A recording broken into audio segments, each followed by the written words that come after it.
applause, okay, to my man, my friend, Trick Daddy, baby. Woo! Trick. You act like a fun girl. I am a fun girl. I like fun Listen, girls. I haven't seen you since you and I did your cooking show together where you were talking all nasty and just doing all kind of stuff. But one thing I can tell you guys that he did do was cook some good salmon croquettes. Oh my God, they were amazing. Thank you. You know what? When I cook for a woman, right? 'Cause you know they say, the way to a woman's heart is through her stomach. I don't believe that. I got another way to get to her heart too. I do too. So, but all I really want is my compliments. Oh, I want really? you to, I want you to tell me. I would like to be told how the food tastes. Was it too salty? No. Was it? Because when I try to introduce cook to a lot of people, they always say,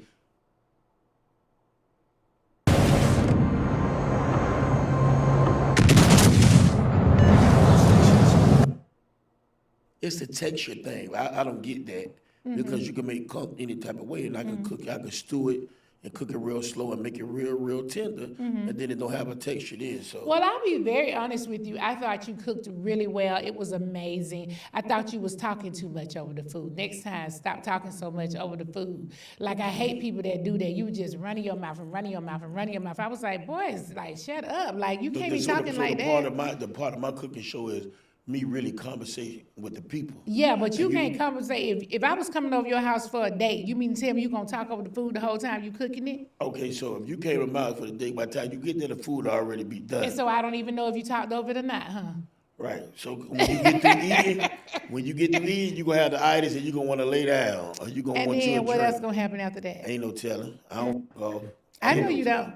So, you know what, Trick? I wanted you to be here today and talk to me because there's a lot of stuff that I don't know about you. Okay. So, I know you grew up in Miami, Florida. Is that correct? Born in Goose, raised in the Poker Bean Projects. Really? Probably know that from First 48. I see that on the first 48. Yeah. You really was raised over there. Yeah. So, tell me this. How many siblings do you have? On my mom's side, there's 11 of us. On my dad's side, there's another 16. So I have plenty of them. What? Yeah. No, I got 40-something nieces and nephews. Just 11 on your mama's side and 16 on your daddy's side. God damn, boy, nigga daddy was slinging that. That was slinging lumber. God, that nigga was spitting up in everything he went in. Damn. Cause one thing about it, boy, them females ain't just finna keep having your baby, boy. 16 kids, come on, man. She knew about the other 15, 14. Oh, man. That nigga got stupid numbers. Get out of here. Yeah. I did not know that. So, we all know that you're in the music game, right? Right. I want you to tell me a little bit about how you got discovered. What happened? How did that work? How old were you? Who found you? Were you spitting lyrics and somebody Well, a lot was of like... okay, so I got trafficking charges at a young age. Oh, you did? What age? Like how old? Middle school. What? Right. So, and we had a place called the 10th floor. 10th floor is like everybody under 18 that's going to prison or charged with capital offenses, you go on this floor. And how I really started, it was a guy in there. They said he know how to rap. Right. One of my best friends told me he know how to rap. He was up there for murder charges, him and some of his friends. And he was like, he know how to rap. He was like, bust one, let my dog hear you rap. And he was rapping, and I was listening. Then by the time he was like 15 seconds into the rap, I went to rapping with him. And they was like, how the f-? And I was like, that is rapping too short. So he been getting extra honey buns and Snickers and soups, and they thinking he rapping original, and it was too short. Oh. So they was like, well, how do you know? I was like, well, I can rap. So when I started rapping, they was like, wait, that can't be your shit. I was like, yeah. So I ended up going to prison. I rapped then in prison. You went to juvenile. No, I went to prison. You said you was 14. Yeah, he went to Brevard. That boy went to Brevard. That boy went to Lake City. All that shit there in the river. Fuck you mean? You said you was 14. What that mean? I'm practicing nigga to prison in Florida. I don't know how they do it where y'all from, but in Florida, your ass going to prison. They don't give a fuck about you being no juvenile, none of that shit. Your ass going up that river. Yes, but I got caught with 3 keys of cocaine. So they charge you like an adult. Yes. Back then? My best friend was 14 and he did 32 years off of his sentence. He just got out a couple So years ago. back then, Yeah. they were charging you like an adult. Yeah, it's And I called- know it's they called can being charge you direct like an adult file. now, but back then I would have thought that you guys would have went in as juvenile. For y'all that don't know, being direct filed is like you and juvenile, they feel like they didn't give you too many chances, or you got a juvenile charge that's just automatically going to direct file you, like murder, you know what I'm saying, home invasion, armed robbery, shit like that. But and I don't know how they do it in other places. In Florida, they bam jets with no problem. We got whole jet facilities, prisons, and shit like for underage motherfuckers. I think they just closed down. They just closed down like the jet dorms in prison, but they still got ones open though. They still got shit going now.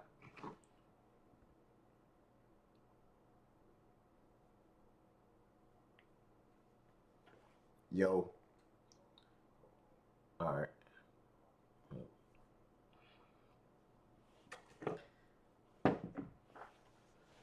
Get back on this.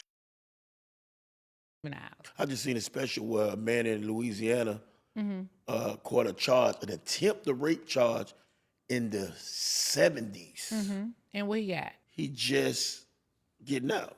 So you mean attempted rape? Or Attempted rape, but he ended up killing somebody because he was young. Okay, He ended I up see. killing somebody in prison. He been in prison ever since. so when you caught your charge as a juvenile, how much time you got?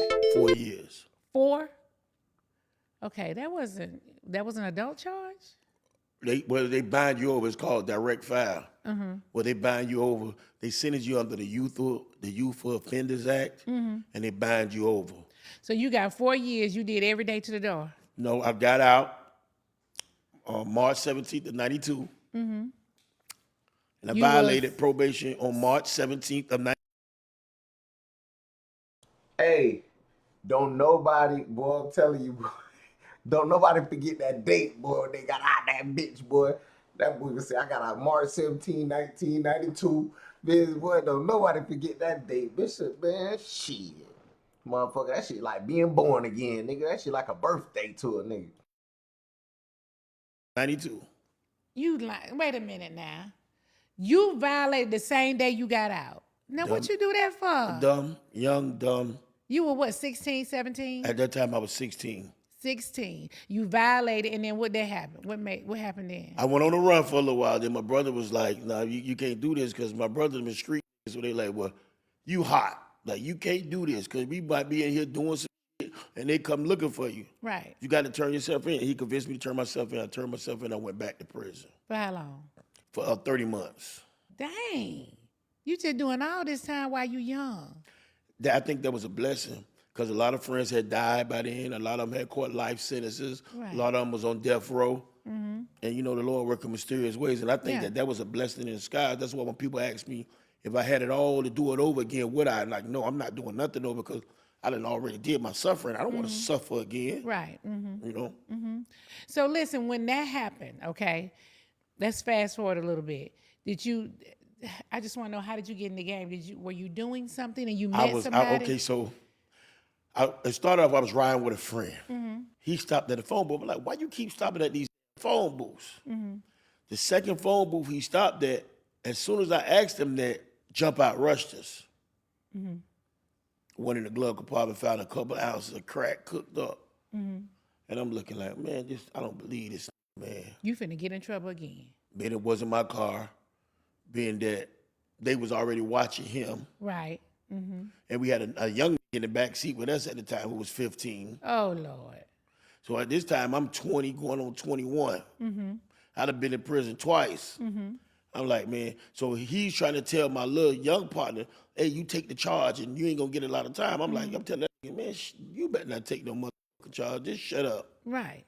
We all went to jail, got out. I'm out on a felony bond. Get out, do some other dumb shit. Now I'm out on 2 bonds. Now I'm locked up on 2 bonds in Miami-Dade County. You can't be out on 2 felony bonds. I'm like, I can't do this no more, yo. What you do, go back to jail? I go back, I start hustling, but I'm not hustling in the daytime. I'm only coming outside at nighttime. So in the daytime, I'm looking out the window. I'm seeing all type of go to jail, get robbed, get shot. I'm seeing all this, right? And we went to McDonald's or Burger King or something. And I heard on the radio they having a rap contest at the Pac Jam. Like Lucas holding a rap contest, and he's looking for a new member of the new 2 Live crew. So I called my who's my baby mama now. I called. I was like, I'm gonna win this. She was like, boy, you ain't thought about rap since you got out. I said, I'm gonna win this. Trust me. Go buy me some red ballies. She went and bought me some red ballies. I had a red polo outfit to go with there, and we went. And I rapped against this Red Eyes. I never forget. We made it to the final round, but the final round lasted like 2 hours. I'm like, man, f this shit, man. I was ready to give up, but I kept thinking about prison. And he ran out of patience before I did. And I ended up winning. At this time, Luke was going through some things, and he was living by. So that's how Trick got with Pat Jigger. That's how Trick. That's how Trick got with Luke and them. Trick was on that old ass damn kept me coming. Trick been in the game. Nigga Trick Daddy Dollar, real woman scholar, huh? Nigga tripping. Then better get Trick. And you know what? This what I don't understand. And y'all be trying to act like it's cause we from Florida, that's why we feel like that. But that ain't true though. If you go back and listen to Trick though, man, Trick had the streets on smash, nigga. Nigga grew up on Trick. Y'all sleep on Trick. You niggas ain't from Florida, sleep on Trick. Y'all don't be getting Trick his due. You feel me? Trick got classics, bangers, real street shit. Down South Street shit. You feel me? Real Florida boy shit. For real though. By itself. I ended up moving with Luke. My first record, I don't know if you know, is the Scarred record. I don't know it. Well, Luke got a record with Captain D coming. Oh yeah. So I'm the bald head that's talking about bang bang. And from that point on, I never signed with Luke because the dude who Luke had his deal with was telling me how much money they was offering me, and then the numbers wasn't adding up with what Luke was